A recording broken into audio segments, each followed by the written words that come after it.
Tonight's shir is going to be very challenging and troublesome.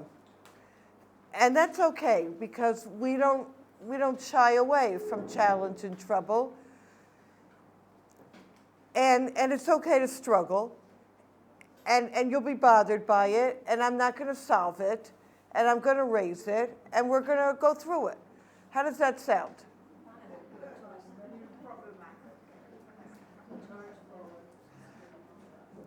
I want to learn together a medrash. Medrash, in general, are codes that have to be deciphered. Medrash can't be understood on a literal level. And we also have to understand that we're dealing here with Yaakov Avinu, the Bechir Ha'avos. He was the chosen one among the forefathers, so that whatever we are going to say, we have to see within the perspective of, I'm not talking about, a friend of mine. I remember when I was in graduate school 40-something years ago, we stopped counting after 40, I had as a teacher of Eliach, who was the principal of Yeshiva of Flatbush. Anyone know that name? So I had him as a teacher, and one of the things that he said that made a tremendous impression on me, ad hayom, is he says, when you're talking to your students, never refer to the Avos HaKadoshim or the Nevi'im just by their first name without an appellation. It's not Yaakov, like my neighbor Yaakov, it's Yaakov Avinu. It's Rivka Imenu, it's Shmuel Hanavi, and that will inject on some level some Yira Shamayim into your students. I decided in the 5th of my Torah tapestries to actually do that, and I did it at the end, cut and paste, and I did Moshe Rabbeinu. What I didn't realize is my footnotes. Rav Moshe Feinstein, Moshe Rabbeinu Feinstein, Rav Moshe.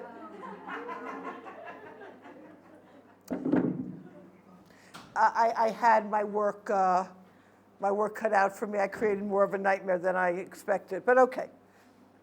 So I want us to keep that in mind in what we're learning today.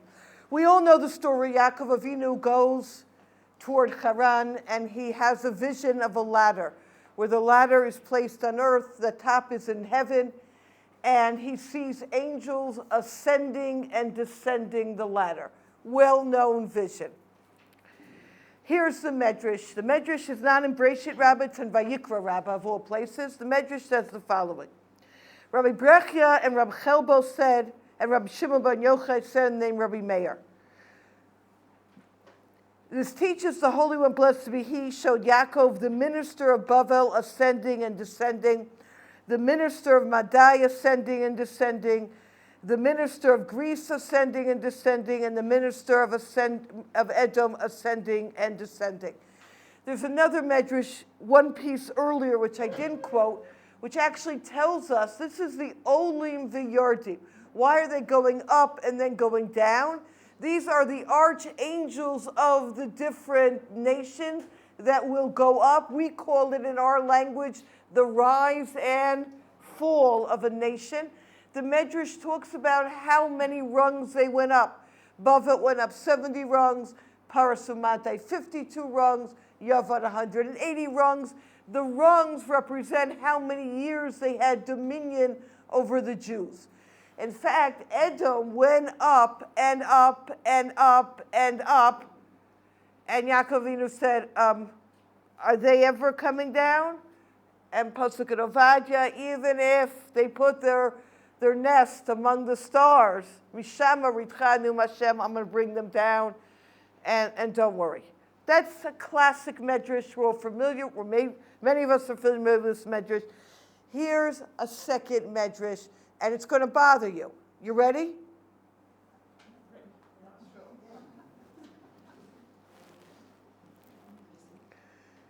I'm in the arrow. V'osash Amar Kadosh Baruch Hu liYaakov Af Ata Aleh. Hashem said to Yaakov, okay, Yaakov Avinu, now do you see everyone going up and down? Your turn. You go up the ladder. Bosasha Nisiyara Yaakov Avinu V'Amar Shem Achas Hashem Kishem Shelu Elu Yeridah Flikein. I'm afraid. They all came down. I'm afraid what? I'm going to come down too. HaKadosh Baruch Hu says, Al Tira Yaakov, don't worry. Imatau le ein lecha yerido lamis, in the asterisk. If you go up, you will never come down. Lo hamin v'lo Allah. He didn't believe, and he didn't go up. And here the Medrash continues and says, it's because of this. I'm on the bottom 4 asterisks. But now that you do not believe, that you did not ascend, your children are destined to be subjugated by the 4 kingdoms of the world. The simple understanding of this Medrash in source 5 is this is the Art Scroll Medrash, the notes on the bottom. The Art Scroll is the best in English understanding of the Medrash. God instructed Yaakov to ascend the ladder in order to demonstrate the Jewish people do not have a heavenly minister to ascend and descend on its behalf as the other nation do. And had he done that, it would have concretized that idea. But Yaakov was afraid that the other nations enjoyed great success in this world, and they exhausted what reward they would earn for their good deeds, causing them to plummet. And Hashem says, don't worry, it's not going to cost you your good deeds. And Yaakov Avinu is still afraid. And at the end, on his level, and again, go with caution. We'll speak more about this next week, how to look at the actions of great people. Yaakov was faulted for not believing that God's commitment, which is accompanied with the words Val Torah, but as for you, do not be afraid, will be fulfilled unconditionally and benevolently. Consequently, Yaakov's offspring's misdeed would be punished with subjugation to the other nations. So obviously, my friends, we have one question for tonight, and that question is source number. Oh, that's a good question. That's the end of the Medrash. The end of the Medrash is Yaakov Avinu said, is there ever an end? And God says, don't worry, I'll bring them all back. There is an end. And we're seeing it. You and I, we're seeing it. That is a great question. It's not my question, though, for today. But if you would do a shir, you could ask that question. Source number 6. The Medrash above Torah, Svira, Siko, Shalevsky, Shlita. It's very difficult to understand. There's sheets over there if you want, on the chair. Why did Yaakov not climb the ladder if Hashem assured him that he will never have to descend? Why didn't he go up the ladder? Like if he had gone up, oh my, the trajectory of Jewish history would be so different, obviously. So Rav Kushelevsky says the following. He quotes the H. Yosef, quotes the Yefei Torah, who explains that Yaakov was worried perhaps someday he or his descendant might sin. It's Shema Yigro Machet. And here, it was like Yaakov Avinu was a little bit overly worried. So really, Yaakov Avinu wasn't worried for himself about going up the ladder. He was worried because of whom? You and me. It's like when we read the Parshat Breshit, we say, Adam Arishon, hello. If you didn't eat, then you know what? Life would be better. But we know the OUisrael that every man is found, every neshama of every man was found in Adam Arishon, and every woman, neshama is found in Chava. It's not them that are sinning, it's you and me. We're the problem, right? And Yaakov Avinu said, it's not me. I'm worried about who? Worried about my descendants. Are they going to be able to hold the pitch of what it means to be on top of the ladder? That was his fear. That, my friends, is a simple understanding of the shir, but I didn't come from Ramat Beit Shemesh at the end of a long day just to share that with you, so we're going to go a little further. I want to look at this on 2 levels. And again, for those of you who've been with me for years, know I'm not so much interested in the Medrash as the message for our lives. You've been with me for a while. What can we take for our lives from this? That's why we're learning. This is where the work is. So I'd like to share 2 ideas, very different, whose messages I think are important. The first is source number 8. We're not going to do all of this inside. Rav Ratberg, Model Bina. We'll start. And he says the following. Vasher nireh bazeh dinei aliyatam shel sarei Bavel u'Madayu Paras. Pashut shakavana laliyah gashmit. When we're talking about them going up, it's not about climbing up the spiritual aspect of the ladder. It's about their dominion. It's climbing up in the world of the physical, because they don't really have a connection to the spiritual. And Ulefi zeh, when Hashem said to Yaakov Avinu to go up himself, it's hakavana laliyah gashmi. You too can rise in the physical world. The gashmi shel Yaakov yichola liot ba'aliyah tmidit l'dol dofi, which means that your physicality will serve your spirituality throughout your life. And this is the idea in source number 9, where the ladder doesn't start from the top and goes down. The ladder starts from the bottom. Sulam mutzav artza v'rosha magia shamayma. The pages are back there. It doesn't start from the heaven to earth. It starts from the earth to heaven. Because what's the ladder about? How can I take the physical aspects of this world and do what with them? Raise them up, right? You know, I mentioned this before. It's like an imagery that's emblazed in my mind, is that when my younger daughter, was like 4 or 5 years old, I had bought her a headband for Shabbos, and she takes a stool, climbs up, and puts it in the freezer. And I'm thinking, like, I've heard about pantyhose in the freezer. You know that stops runs? Yeah, it stops runs. Pantyhose in the freezer. You put it in for a day, and then, okay, this is not why you came tonight. What did you gain from tonight? Pantyhose in the freezer. That's what you gained? Gamza mushroom, yeah. So she puts it in the freezer. I said, Chanala, what's pshat? She said, that's where we keep the Shabbos treats. I want to keep it for Shabbos. That's the sweetness of a child, but that's the model for our lives. That when we have something special, we use it for ruchnius, we use it for spirituality. And Yaakov Avinu's afraid. Can we be a sula mutav artza v'rosha magia shamayma? And he was afraid, not so much for him, he was afraid for what? In source 10 in the middle, mikol makom chashash Yaakov, shadam shu bal b'chira, we all have free choice, yachol litchaber l'churmiyut ba'ofen kol kach mesukan. We know that the world of the physical can really pull us down. And that's what he was worried about. So now we understand, my friends, listen closely. It now makes sense in source number 11 why the result is that you will be punished by the Arba Malchios. You didn't believe, you didn't go up, so be subjugated under the 4 nations. What has Golos been about? We cannot keep our physical possessions. The wandering Jew. We've lost our land, we've lost our homes, we've lost our property. I don't need to tell you this. We all know this. You think that it's hard to use physicality for God? Okay, so you're not going to hold on to it until Mashiach comes. Your physical possessions are always going to be with a question mark.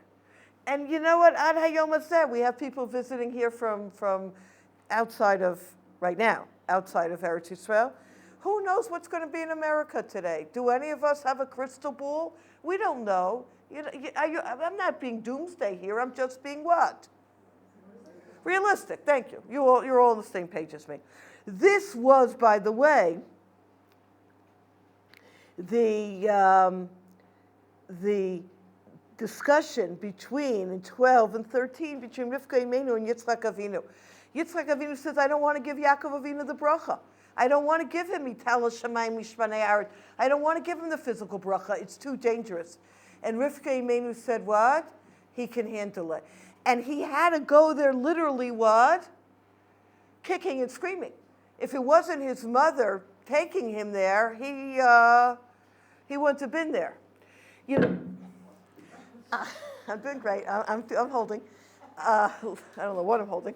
Not this, for sure.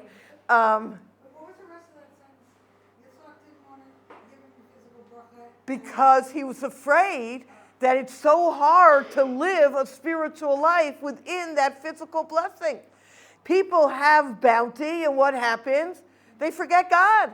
They get so engrossed in, do I need to tell you? I mean, I don't know you, but it's not personal. Yeah, you understood that. Okay, I want to soul people here. I would like to add, so everything I say is written down, except when it isn't. And when it isn't, I'll tell you it's not, which means take it or leave it, go leave it. If it's written down, then take it. Am I making sense of difference? Good. This is what I was thinking when I was learning this piece. This helps us understand that when Yaakov Avinu left the vision of the ladder and he goes toward Haran, he comes and meets Rachel Imenu, and he is penniless. What happened to him? Eliphaz comes and takes all of his possessions. And he cries because he knows that Rachel Imenu is going to be buried along the way because of Galus, and he cries he has no possessions. Based on what we're saying, it all makes sense. Hashem says, you're afraid of your possessions? Right away, what happens? They're taken away. And the crying, there's sheets in the bag there. The crying that's going on is the crying of Rachel Imenu in Galus, which is that very cry of that the Jewish people are always going to be what? Always going to be penniless.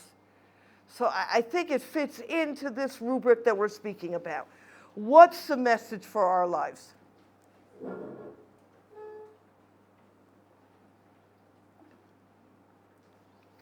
I'd like to share with you on source 15 a piece from Rav Emanuel Bernstein in his Sefer Agada.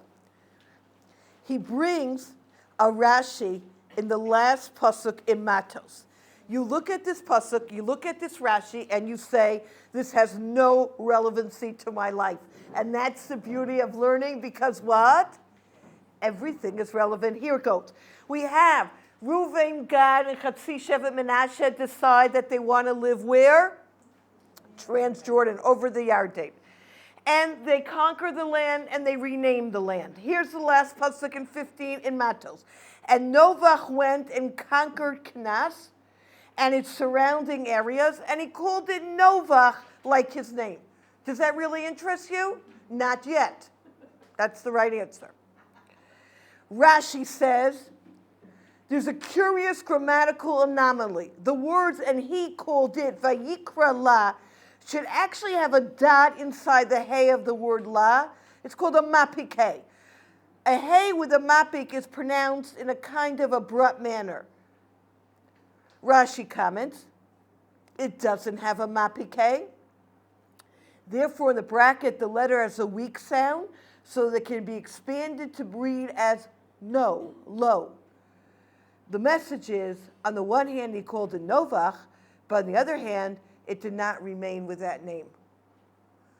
Now, what is going on here, right? You're asking that question. Why am I bringing this here? That's what a lot of you are probably thinking. And the answer is the following.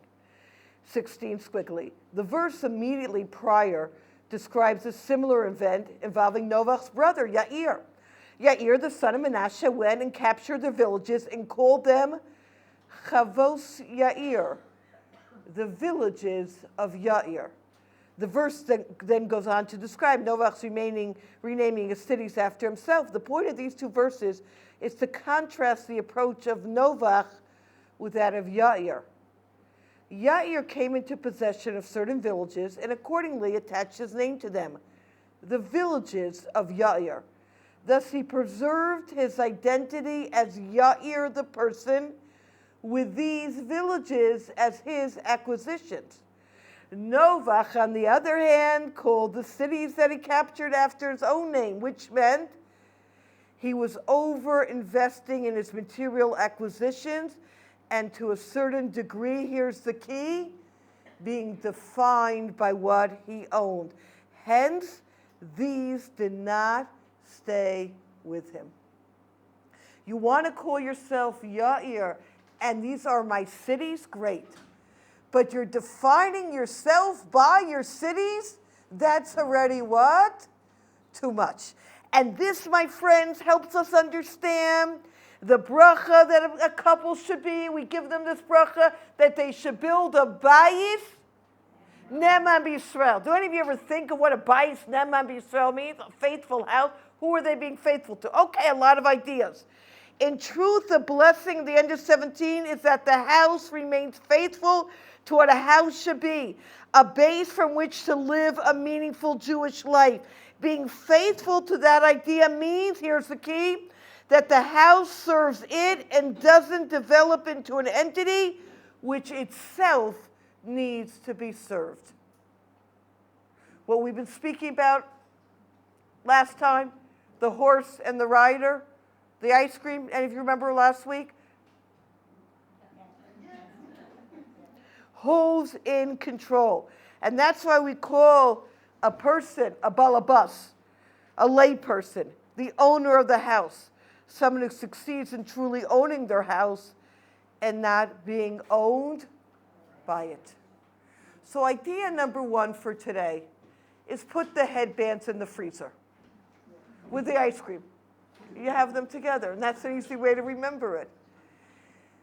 Recognize that our challenge is that we have a beautiful physical world that Hashem bestowed upon us. We could get so caught up in the world that we forget what we're supposed to do with it, how we're supposed to utilize it for spiritual purposes, how we're supposed to share it, how we're supposed to be able to take the gifts that we're given and use it for meaningful Torah life. And then we get so caught up in almost spirals out of control till one day we wake up and say, it's called the midlife crisis. People have it at all times of their life. It's not only midlife. I don't know if that's good news or bad news. What have I done with myself? So I have more of this and more of that and more of this. As one mother was just telling me on Shabbos, she has a 20-year-old son. He has 42 pairs of sneakers. Yeah. We hear that the husband is supposed to buy his wife jewelry for Shabbat or for Yom Tov. And I have to say, in the States, I love jewelry. I come here and I really have no desire. Now, what is the purpose then of jewelry, of fur coats, of all that? So the question, just to repeat for the camera, is, for no better word, is the husband is supposed to provide jewelry, fur coats, whatever the examples were, for his wife for Yantif, and they have no desire, now they're living in Israel. The answer is it doesn't have to be jewelry or fur coats. It could be anything that makes the wife happy. My husband buys me Sfarim because jewelry just doesn't speak to me. And the idea is what will make you happy. And if you have no one to buy it for yourself, then you buy it for yourself. And it doesn't have to be jewelry. Jewelry is a catchphrase for what makes people happy. The comment is a much deeper comment, which I don't want to go into too off field, is that oftentimes outside of Israel, it's the outer trappings of the jewelry and the clothes that make us happy. When we come to Eretz Yisrael and we live here, we live much more of a spiritually connected life, and we get ourselves more aligned to what is really, truly meaningful in life. And I'm going to leave it at that. Okay, thank you very much. Okay, no hands on the table. I remember that. Good. Now, he's afraid of going up. Going up is going up in the physical world. There's a danger. And he's worried about that danger. And Hashem says to him, you know what? You're going to be under the Shibud Malchios, and you're never going to be in a position of having to worry about too much, what? Physical things. That's level one. But that's not where I wanted to go tonight. I wanted to go a whole different place. Going up the ladder is not physical, it's spiritual. What is this all about? I want to share with you a Rav Dessler, which is so fundamental for our lives. Source 19. Rav Dessler says the following. Kasher metziv adam matara la'atzmo, lagia l'darga mesuyemet, o liknot ma'ala mimaylos hanefesh. A person wants to, in our language, climb up the ladder. I want to work on a midah, right? We've spoken about this again. This dovetails one shir into another, even though they're not connected. I'm working on planting my garden. I'm working on a certain midah. I'm trying to become a better person. So right now, let's say I'm working on the month of Kislev. It's a beautiful month. This is a beautiful idea. Just put this in your pocket, literally. The Eretz Tzvi says Kislev has 2 words. Kislo. You knew this. My pocket. It's about tznius. Don't parade everything you do. It's the month of Binyamin, the month of the inner world, of Rachel Imenu. And if you're able to live that type of life, so at the end of the month you can pursue Nisa. You can only really publicize the miracle and be out there when you really know how to what? How to keep it in. Okay, so you want to set for yourself a goal. I'm working on an inward life. I'm working on shtika, whatever I'm working on. So if a person puts for himself a goal, even though they know it's going to be hard work, if they strengthen themselves and say, I know it's going to be hard work, but in the end, I know I'm going to make it there. I'm going to climb that mountain. Then here's the key. To a certain extent, you've already what? You've already accomplished it. If you really believe you can do it, to a certain extent, you're already there.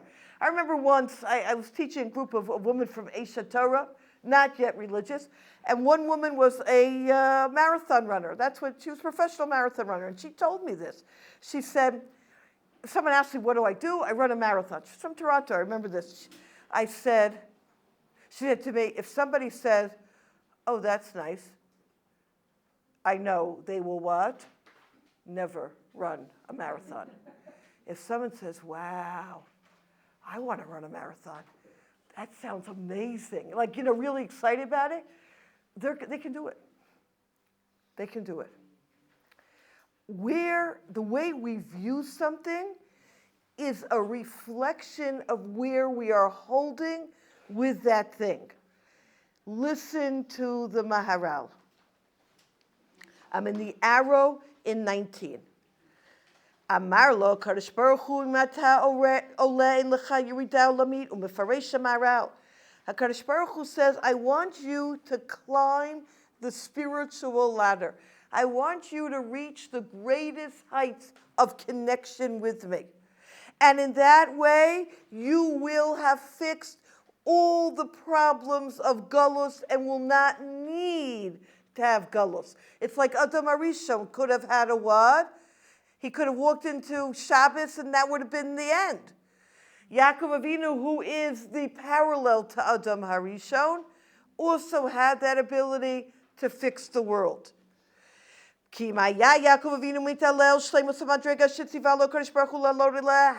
Avinu gone up to that level, then we would have been able to stay at that level. Says the Maharal, double squiggly. However, at that moment, Adayin haya chaser mashu lemadregas hadvekos hashlema. He wasn't holding there yet. There was something missing.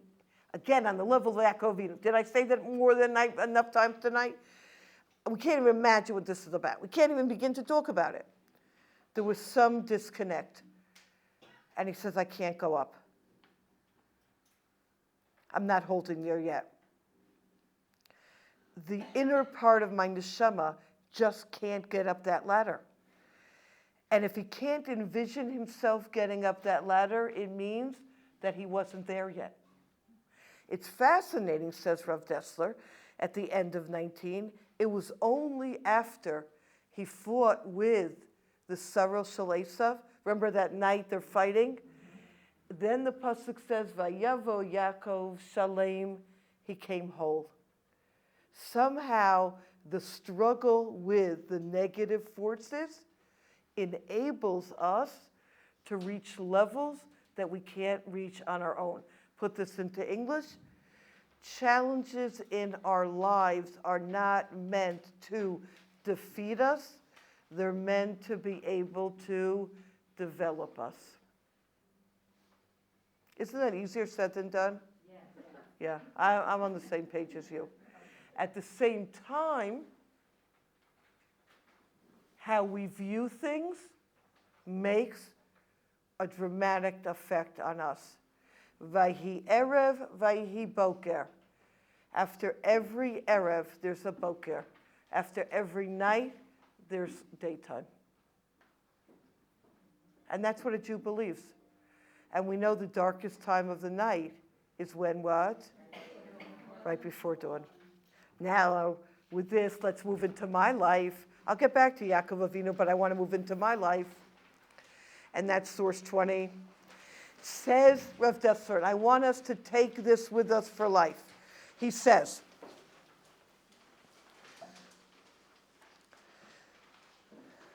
Im ein anu, third line down. Im ein anu ro'im peirot b'avodaseinu. We don't see fruit in our labor. Ve'ein hachizukim shelanu machzikim ma'amad. And I'm working on something. I'm working on silence. I'm working on being integrity, and whatever I'm working on. And I'm just not making it. V'litarut shelanu ein totzaot. I don't see in Bapoa. Al yashla otanu hayetzara. Don't allow the evil inclination to fool you to think that the problem is our ability. I'm not capable. I can't work on this. I'm just limited. No. That's not the reason. If you want something with all your might, you really want it, you'll get it. And if you don't get it, the problem isn't you, the problem is in your beautiful, in your desire. There was something wasn't strong enough.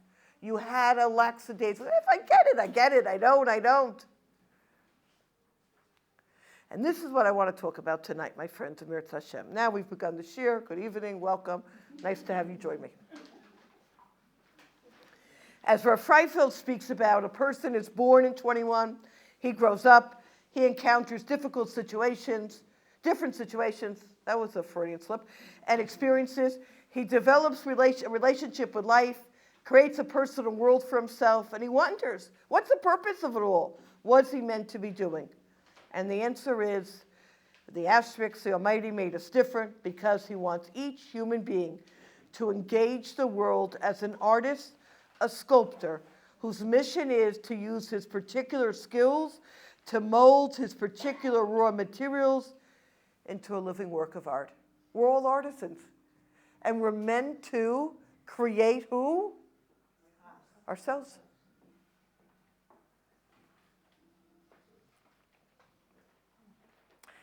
How do we do it? So this is what I'd like to share tonight together, is a roadmap, a small roadmap of what are the processes, what are the steps in very broad strokes of how we can work on whatever aspects we want to develop, we want to grow with. What can we do? What are the steps necessary? So I'd like to begin with step number 1, which is what Rav Dessler spoke about, She'ifa 22. The Sefer talks about that we are B'nai Malachim. This is the Hebrew 22. I realize there are 2. That we are B'nai Malachim. We are the children of kings. And therefore, we have to desire to act like kings. And to see what we can gain with this mindset. You know, a student of mine once told me, and I found this fascinating, if you ever look at Hasidim, I'm making a very broad statement here, but if you ever look at the way Hasidic women dress, they dress very fancy during the week. They're dressed really put together. Walk down the street, you'll know what I'm talking about. And this girl who came from a Hasidic home in our seminary said, they do it on purpose. Because if we are the children of kings, then you should dress with royalty. And the dress is a reflection of who you are, which I found very what? I found very fascinating. Okay, end of parentheses. What did you walk away with today? Pantyhose, Hasidic dress. This is very informative tonight. Not. the dot. When I see the endless spiritual, vistas of this world, and how we as individuals were created with so much ability and so much talent. In the bold, we can reach great heights. We have to want it. We have to be people who want to change. She'ifa l'shleimus. You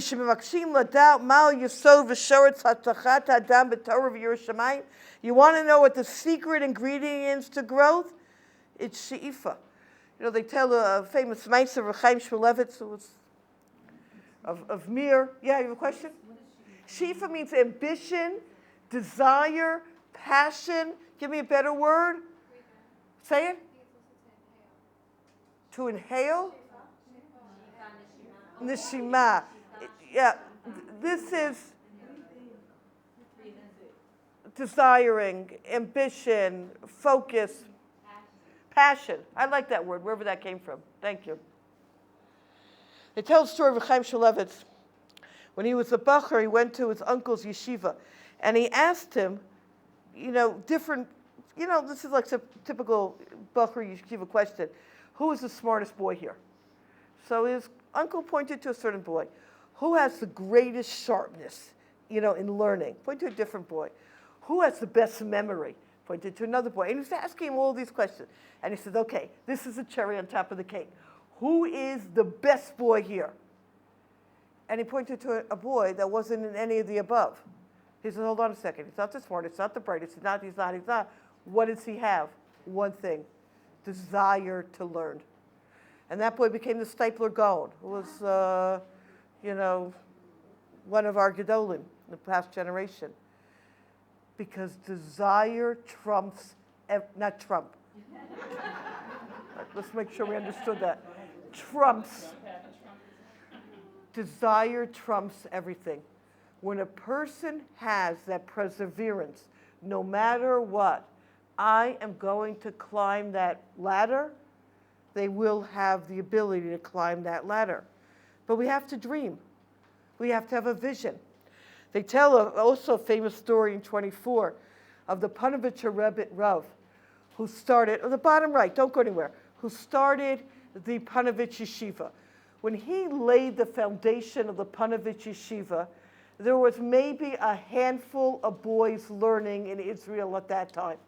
He laid the foundation and he said, this will be a yeshiva where 600 boys are going to be learning. And the other rabbis there smirked.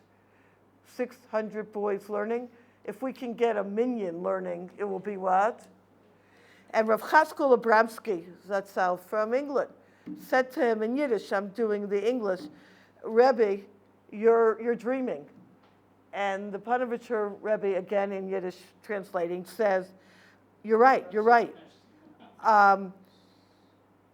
I may be dreaming, but I'm not sleeping. And that is really the message of tonight. To be a dreamer. To be a dreamer, to have a vision. As he goes on to say in 25, I'm sure many of us here have done at some point in our lives construction on some property. And we know when you're going to do any type of construction, you bring in an architect, and what do? Draw up a plan. There's this house obviously in California, on the coast of California that was built, it's a tourist attraction, without any plans. You walk upstairs and you hit a brick wall. Because there was no plans. They just built wherever they felt like it. My friends, that sounds like our lives. I'm working on this, no, I'm working on that. I don't know what I'm working on. Am I working? And then we walk around in circles asking ourselves, where have I been and where am I going and where am I now? And this is really the question. Again, it dovetails last week with our garden. What's our vision of ourselves? After 120 years, what is it that I want it to be said about me? That I made 20 blueberry pies every day? Wow. No, that is not me. It's an example. That one definitely takes the cake. It wasn't a pie, but it takes the cake. Maybe you call them a person of piety. Okay, we stopped that one. It is an accomplishment. I agree with you. Are you following what I'm trying to say? No, she's thinking of baking. If you're to say that this person was a person who always had guests and who always opened their home and there was always a fresh blueberry pie, matova manayim. But just to bake pies because I want what? To be known as the best pie baker, that's what we're saying. And this is a very deep question that we continuously have to ask ourselves in our lives. What is our vision of what type of person do I want to be? I want to be known for a person with integrity. How am I building myself toward that? A person of honesty, a person of chesed. What am I doing? Do I have a vision? You know, he shares here, and then I'm going to move a little bit faster. He shares here a story of Rav Mordechai Gifter, who tells when he was a little boy, his mother bought him an album, and he gave him Rebbe cards. Do any of you know what Rebbe cards are? Yes, They're pictures of rabbis on them. And he spent a few hours putting the Rebbes into the album. And he left the middle open. And his mother looked at it and said, "You did a great job, but Mordechai, you missed the middle." He says, "Mom, I want one day to be learning Torah, and I'm going to have a Rebbe card, and I'm going to put it in the middle." And guess what, my friends? He has a Rebbe card. I will just add parenthetically here, there's an inyan of Pasuk in Yeshaya, Vayu einecha ra'od ed morecha. Your eyes should see your Rebbe. So if you see there's tape here, I took this out from the Sefer Pirkei Torah. So that when I open a Sefer, if I have the picture of that rabbi, I put it in, and that way, forget it. Now, at the same time, we have to be careful that whatever we dream, and dream is sky's the limit, it's within who I am. Like, for example, smiles, for me to dream to be a ballet dancer on ice is really going on thin ice. Take the pies. I'll take the pies instead. I'm not sure about that either. I'd like more the piety, but okay. We have to be within our what? Within knowing, we'll get to this, I'm hoping I'm going to move faster, ourselves. This is what Yaakov Avinu was afraid of.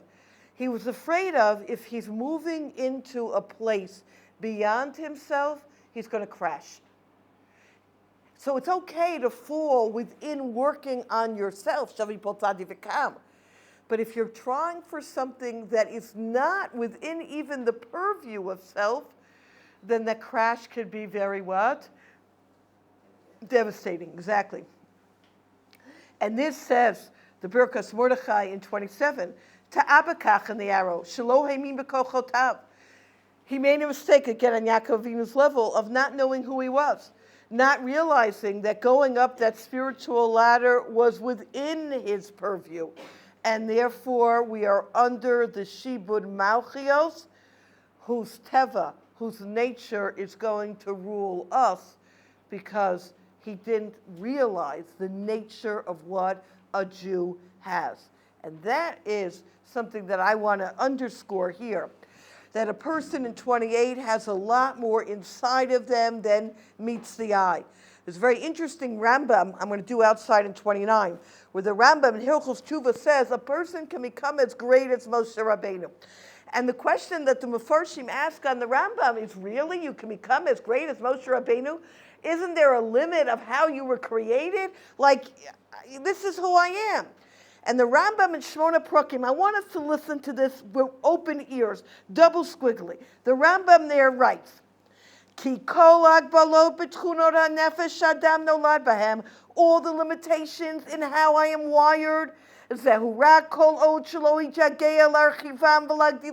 only because I have not worked to develop them and to make them greater. But if a person works on themselves and pushes themselves, then you can reach much greater heights. And here's the punchline. V'yitgalu elav kochot chadashot adirot v'niskavot. You will uncover in yourselves aspects of self that you didn't even know were what?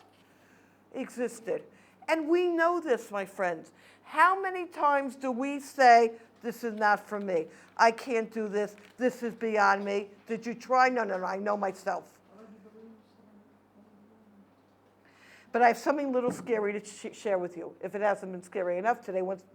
And that is, in 30, lest the person say, I get up to Shemayim and I say I did the best I could. You're not going to get away with it. The question is going to be, did you really do the best you could?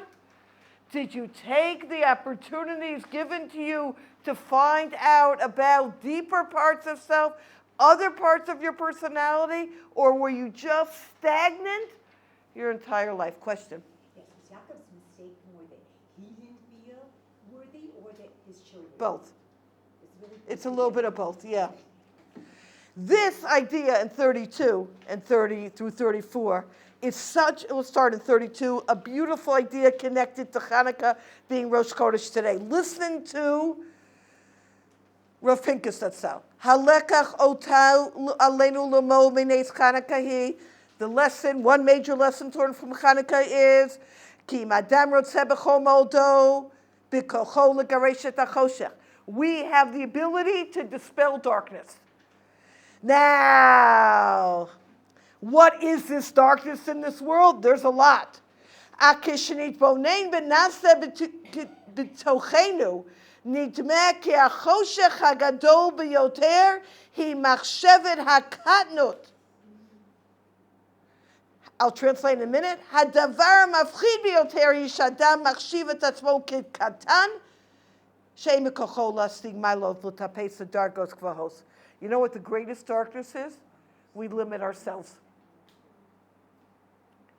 Hanukkah, Kislev, open up the possibilities. Recognize there was a lot more in us. When somebody asks us to help them with something, and we say, no, that's not me, give it a shot. You may discover that what? There's a lot more of you in you than you realize. And then you'll take more opportunities to develop that. We sell ourselves short. And there's nothing sadder than that. What we could be, what we should be, and the only one stopping us from being that is us. The Sefer Kovet Sichos V'Ravach Feigl speaks about, I move now to 37. This is a fast way to get to a Shira. Hadam toein eini yochol. A person says, I can't. Ein li hakochot l'zeh. I don't have the ability. But if a person was able to push themselves out of that limitation, they would find that they have a lot more in them than they realize. 42, the lesson for us on our levels, we need not fear how capable we are. We need not worry about how our talents and capabilities will serve us in reaching our goals. We ought to be celebrating our talents and qualities, cherishing our successes, believing that we have the requisite skills and talents to succeed. One is she'ifa. One is vision. Level step 2 is believe in yourself. I can have all the vision in the world, but if I don't think I'm capable of moving toward fulfilling those visions, then all my visions are what? Limited. I have to know myself, but more than know myself, I have to what? Believe in myself. I have to have positive talk. Hey, Shira, you've never tried that before. Why don't you try it? Okay, I'm going to go try it. We're afraid to climb that ladder. And the interesting thing that the Kovet Sichos says is, and this is very important, it's not about necessarily getting to the top of the ladder. It's about putting your foot on the Yeah, on the bottom rung. And he says this was the issue, again, for Yaakov Avinu. The question wasn't, why didn't you go up? The question was, why didn't you try? And they say this about the Chavetz Chaim in source 40. The Chavetz Chaim, when he thought about the idea of writing the Mishnah Brura, it was beyond him. Again, they didn't have Otzar Chachma and all these computer. He didn't have a lot of books available to him. He says, but it's necessary to do. I'll start writing. Once you start writing, suddenly these books became available. These Sfarim became available to him. And I think this is an important message for our lives. Put your foot on the bottom of the ladder. Because you're right, if you look at the top of the ladder, it's overwhelming. Dream about the top of the ladder, but Sulam Utsav Artsav Erosho Magia Shamaima, it starts down here. It ends up there. You need to have a vision. I want to be a person of integrity. You know where it's going to start? 5 minutes from 6 to 6:05. I am not going to exaggerate and I'm not going to lie. You know what that means? I put my foot on the ladder. I did something small. I'm working on myself. Vision, knowing yourself, believing in yourself. And I will just make mention. He says in 41, Rav Achfeigel's Hatzal was the Mashkiach of Lakewood, past generation. He says, you ever wonder why we're not producing the caliber of Gedolim that we used to produce? It's because we're missing this. We're missing people with vision and drive. Now, I want to add another aspect. And I want us to hear this because I think this is crucial. Birkas Mordechai. He tells the story in 44 of Shimshon. We know the story of Shimshon. His eyes were taken out, right, when he was captured, and he's brought in this Colosseum, a few thousand people, and they were there to mock him, and he turns to his lad, and he says, could you put my hands on what? The two pillars. And he turns to Hashem in one of the most heartfelt tefillahs ever, and he says, Chazkeni na v'amseini na chapam Hashem. Be with me just this one time. Allow me to what? Kill the Plishtim, and I'll die with the Plishtim. We all know this, and guess what happened? That's what happens. And he's buried up by Beit Shemesh. You can go visit him. At the same time, he's critiqued. Why? Asterisk in 45. Im yadata Shimshon et kocha shel tefillah. If you knew the power of tefillah, Hashem, be with me this time. Im itzlachta b'tfilatcha lavi al zrotcha kochot shemamim. You were able to have a miraculous way of destroying all these people, above the natural order. Im kvar yisagta kocha shel tefillah mahu. You knew the power of tefillah. Madua efo lo itpalalto yoter mizeh, bold underline. Why didn't you ask for more? Why didn't you ask for that you would live, that your eyes would come back, that you would be back to be Shimshon and Gibor the Shofet? Why are you limiting yourself?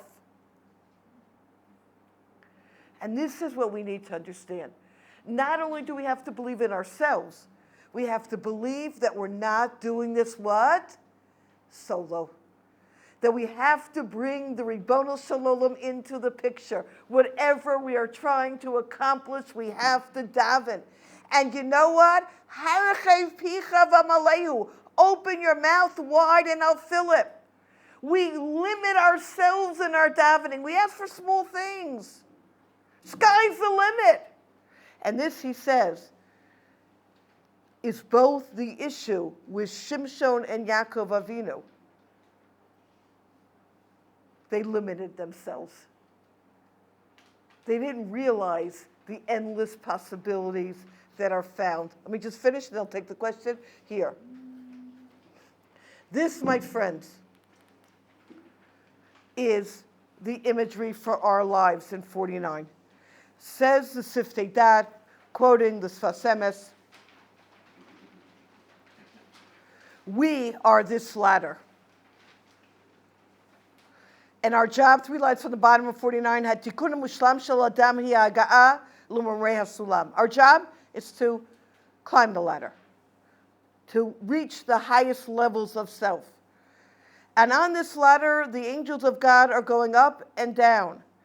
The angels are going up because in reference to our body, the angels are much greater.